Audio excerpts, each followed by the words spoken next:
Assalamualaikum warahmatullahi wabarakatuh. Perkenalkan, nama saya Risna Indra Hinda.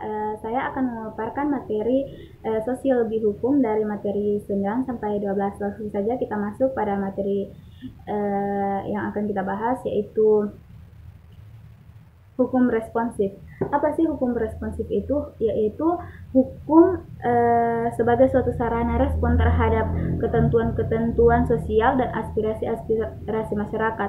Hukum responsif ini sebenarnya merupakan tujuan dari realisme hukum. Adapun hukum responsif merupakan hukum yang bisa memenuhi kebutuhan sosial. Kemudian penerapan hukum responsif di Indonesia ini pengaruh dalam berhukum berarti berlaku juga dalam penegakan hukumnya, karakteristik produk-produk hukum, serta pembuatannya. Hal ini dapat dilihat dalam fakta berhukum sepanjang sejarah Indonesia. Pelaksanaan fungsi dan penegakan hukum tidak selalu berjalan seiring dengan perkembangan strukturnya. Kemudian penerapan hukum responsif oleh hakim. Selama bergelut di dunia hukum, cap hakim kontroversial selalu dialamatkan kepada Bismarck. Kemudian Bismarck menganggap prinsip keadilan nilainya ini lebih jauh daripada hukum. Hukum hanyalah sarana untuk menegakkan keadilan. Bagi Bismarck, keadilan hanya bisa ditemukan dalam hati nurani hakim. Kalau seorang hakim memiliki nilai keadilan, nurani keadilan, maka dia mampu melahirkan keputusan yang adil.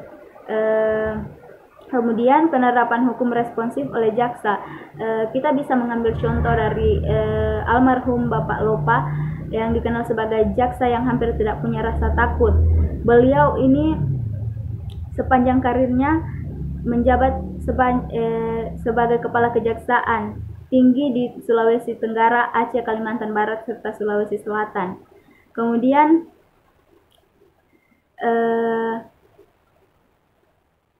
ketegasan dan keberaniannya menjadi momok bagi para koruptor, kakap dan teladan bagi orang-orang yang berani melawan arus kebobrokan. Namun setelah Lopa tidak ada lagi, adakah jaksa yang berani mengikuti jejaknya?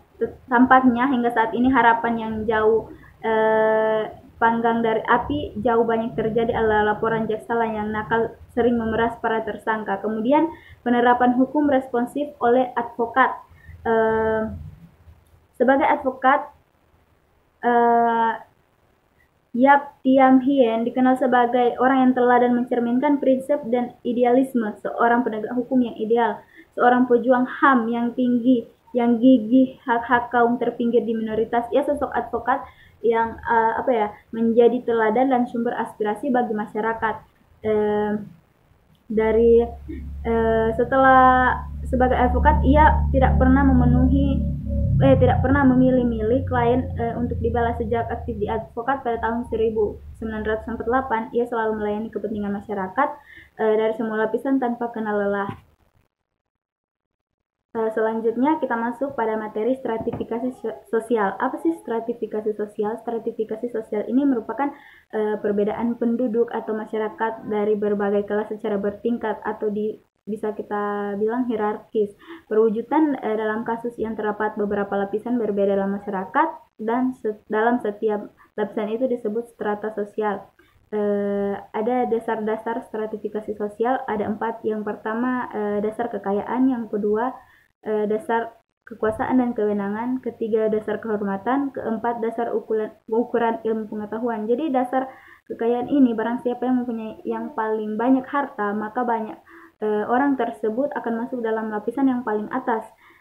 Kemudian kekuasaan dan kewenangan, barang siapa yang mempunyai kekuasaan, yang memiliki wewenang terbesar, akan masuk dalam lapisan atas. Kemudian dasar kehormatan, biasanya mereka merupakan golongan tua yang berjasa pada masa lampau atau dalam kesehariannya. Kemudian ilmu pengetahuan harusnya menjadi dasar ukuran yang sebenarnya, namun ternyata menjadi ukuran gelar dari sarjananya, bukan karena ilmu pengetahuan itu sendiri. Kemudian kita masuk pada bentuk-bentuk stratifikasi, yaitu ada sistem kasta, sistem kelas, serta minoriokrasi. Sistem kasta merupakan sebuah sistem di mana orang dilahirkan ke dalam status sosial mereka akan terus menetapkan di dalamnya seumur hidup mereka. Sistem kasta ini lebih menjunjung kepercayaan akan suratan takdir.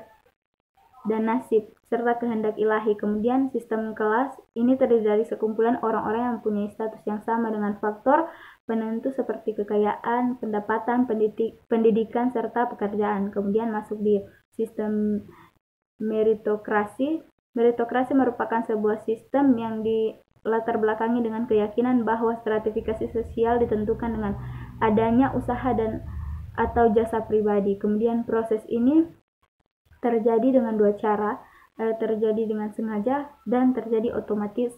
Terjadi dengan sengaja, seseorang akan berada di lapisan bukan atas kesengajaan yang telah dibuat oleh masyarakat atau dirinya sendiri, namun akan terjadi secara otomatis sebagai contoh keturunan. Kemudian terjadi secara otomatis, sertifikasi ini bermaksud karena memiliki tujuan tertentu untuk kepentingan bersama. Selanjutnya kita masuk pada hukum dan politik dalam penyelesaian konflik. Profesor Dr. Fatur Rahman menyebutkan setidaknya ada 6 yang biasa melatar belakangi terjadinya konflik. Yang pertama yaitu kepentingan yang diantara beberapa pihak, kemudian perebutan sumber daya yang terbatas, kemudian kategori atau identitas yang berbeda, kemudian prasangka atau diskriminasi, dan terakhir adalah ketidakjelasan aturan atau ketidakadilan. Konflik yang terjadi dapat dikatakan karena kepentingan beberapa oknum atau pihak yang memang bertujuan untuk mengambil untung dari konflik tersebut. Kemudian apa sih peran hukum dalam penyelesaian konflik ini? Fungsi hukum itu, hukum sebagai kaidah sosial ini dalam masyarakat diatur oleh hukum. Selain oleh hukum, kehidupan manusia dalam masyarakat itu domani moral manusia itu sendiri, diatur pula oleh agama, serta terdapat jalinan hubungan erat yang satu sama lain memperkuat yang lainnya. Kemudian hukum sebagai pengendali sosial. Jadi pengendali sosial berupa badan-badan institusi. Misalnya hukum adalah pengendali sosial yang memiliki kekuatan non institusional. Kemudian kedua, konflik dan perubahan sosial. Timbulnya konflik ada berangkat dari kondisi kemajemukan struktur masyarakat. Konflik merupakan fenomena yang terjadi sepanjang proses kehidupan manusia. Kemudian penegakan hukum.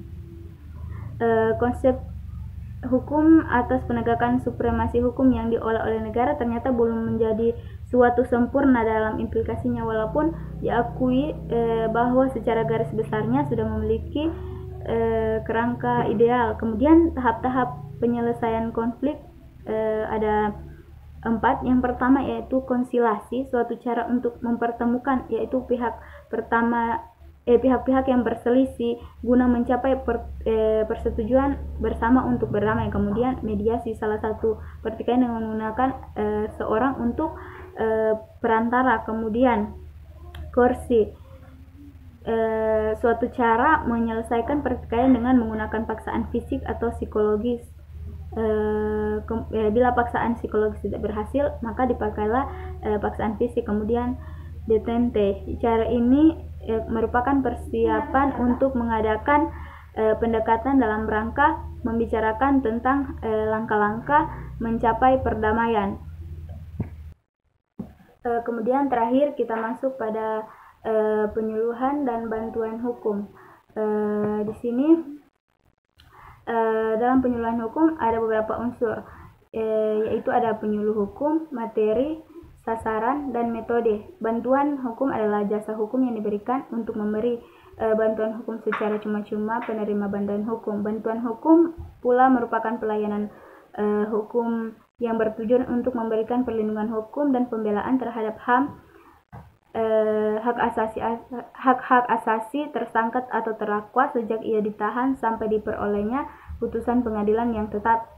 Kemudian beberapa unsur yang terkandung, yakni penerima bantuan hukum adalah fakir miskin yang tidak mampu secara ekonomi. Bantuan hukum diberikan baik di dalam maupun di luar proses peradilan. Kemudian bantuan hukum diberikan baik di luar lingkup peradilan. Kemudian bantuan hukum diberikan secara cuma-cuma.